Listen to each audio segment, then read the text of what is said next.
100 Days Without Yu Menglong, the industry's dirty secret revealed. For 100 days, the screens stayed silent. No trailers. No studio photos.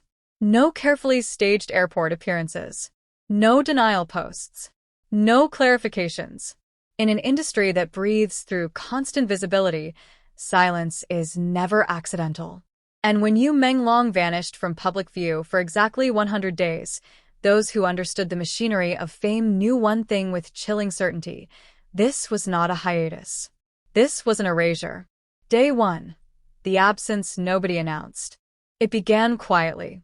A scheduled brand livestream was postponed without explanation. Fans waited, refreshing comment sections, assuming technical issues. The next day, a drama still that was meant to drop at noon never appeared. By day 3, insiders noticed something unsettling. Yu Menglong's name had vanished from promotional calendars entirely. Not replaced. Not delayed. Removed.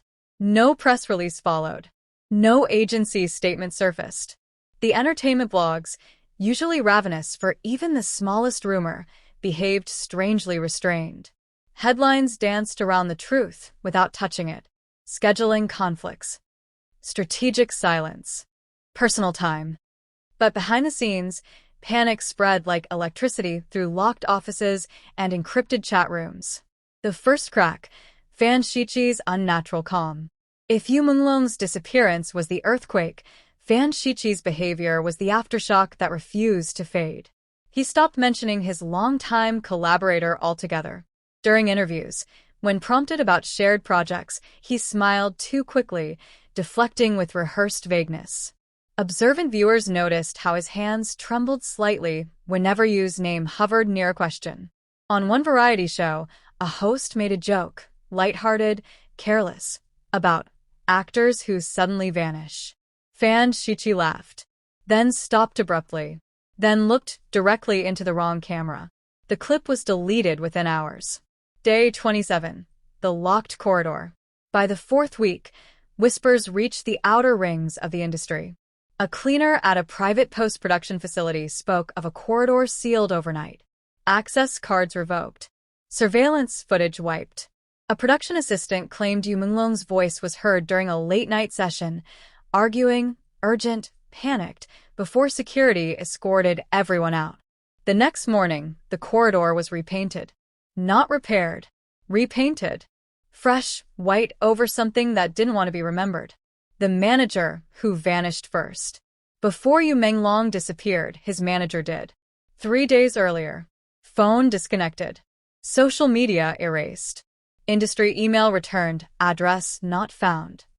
It was later revealed, through a leaked travel manifest, that the manager had boarded a one-way flight under a different name. No return record exists in this fictional universe. What he knew, or what he carried, was apparently too heavy to stay. Day 45, the forensic whisper. Halfway through the 100 days, an anonymous document surfaced on a closed forum frequented by international entertainment analysts. It wasn't sensational. It was clinical. Time stamps. Asset freezes. Non-disclosure clauses triggered simultaneously across multiple subsidiaries. One line stood out. Containment protocol successful. Narrative stability maintained. Containment of what? Or whom? The industry's oldest rule. In the fictional world you've been exploring, there exists an unspoken rule older than contracts. The star does not belong to the audience. The star belongs to the system. Yu Menglong, by all accounts, had begun resisting that ownership. He questioned edits. He refused appearances. He demanded transparency about revenue flows and creative control. He allegedly threatened to speak, publicly unscripted, about practices everyone knew but no one named. That was when meetings multiplied. That was when calls went unanswered. That was when the calendar went blank. Day 69. The accidental leak. A junior editor, exhausted and careless, uploaded the wrong file for precisely 12 minutes. Long enough. In the background of a muted interview reel, a production slate appeared, dated weeks after Yu Menglong's disappearance. His name was listed. Beside it in smaller text.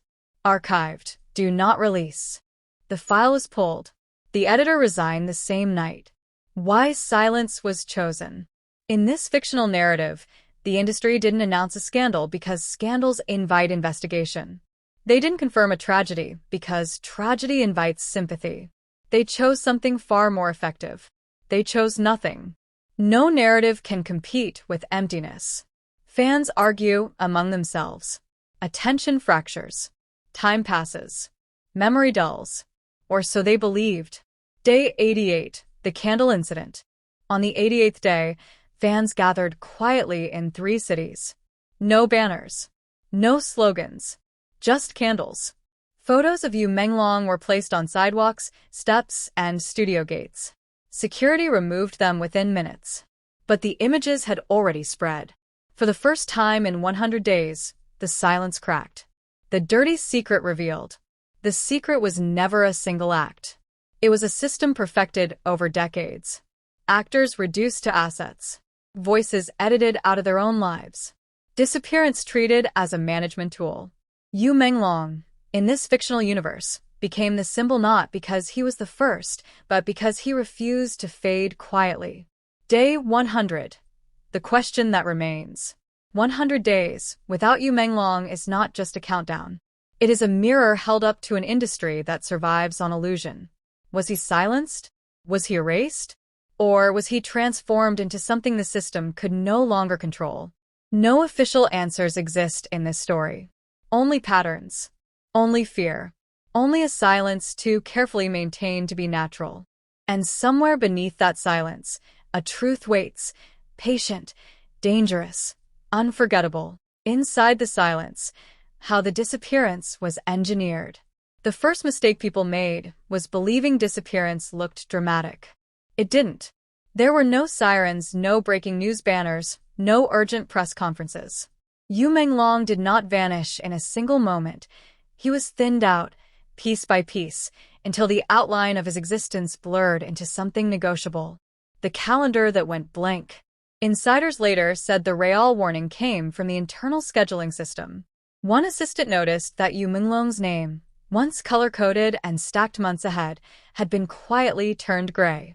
Not deleted, just inactive. A gray name meant no future movement. It meant the system had stopped planning for you. By the end of that week, entire rows disappeared. Drama readings canceled. Magazine covers reassigned. Even meetings labeled "You Private" were replaced with a chilling placeholder. TBD closed.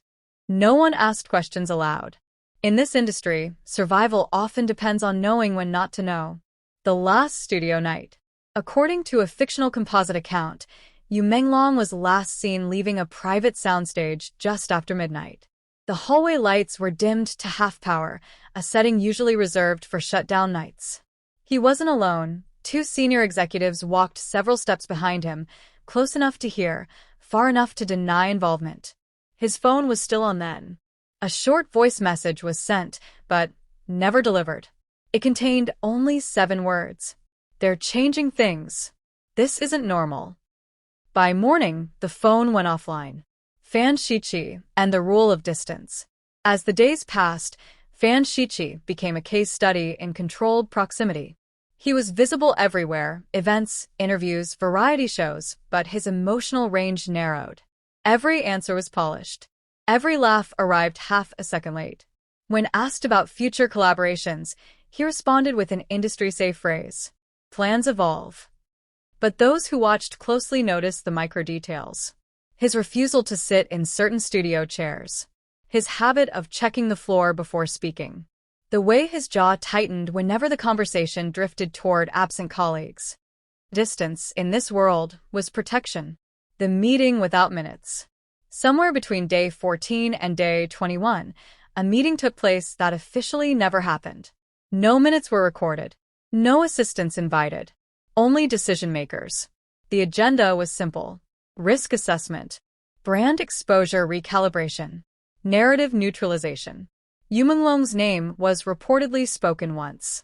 After that, he became a variable. Variables don't get statements. They get managed. Why no denial was issued. Fans expected denial. That was the old pattern. A statement, a photo, a promise of return. But denial creates timestamps. It locks a narrative into a moment that can later be examined. This time, the strategy was different. Temporal erosion. Let time stretch. Let theories fight each other. Let certainty dissolve. Silence was cheaper. Silence was safer. The cut that nobody admitted. Editors working on a completed drama noticed something strange. Scenes featuring Yu Menglong weren't removed outright. They were shortened. Reaction shots reassigned. Dialogue trimmed until conversations felt oddly incomplete. One editor described it as cutting around a ghost. The story still worked, but something human was missing. Day 50. The door that stayed locked. At an auxiliary production office, one door remained locked long after everything else resumed. The nameplate was removed. The keycard access disabled. Staff were told it was under renovation. No renovation ever occurred. People stopped walking past it. What the industry couldn't control. Despite everything, one thing resisted containment. Memory.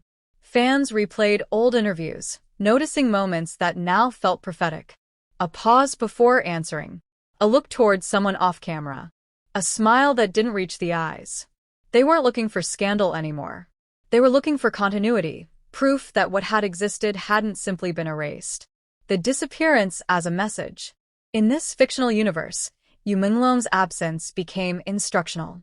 To actors, know your limits. To managers, enforce them. To audiences, forget faster. But something went wrong. The longer the silence stretched, the louder it became. Because disappearance, when executed too cleanly, stops looking natural. It starts looking intentional. By the end of the 100 days, the question was no longer where Yu Menglong was. It was why so many powerful people needed him not to be anywhere at all. And that is where it truly closes, not with an answer, but with a realization. This was never about one actor. It was about how easily a system could make someone vanish. And how dangerous it becomes when people start noticing the pattern.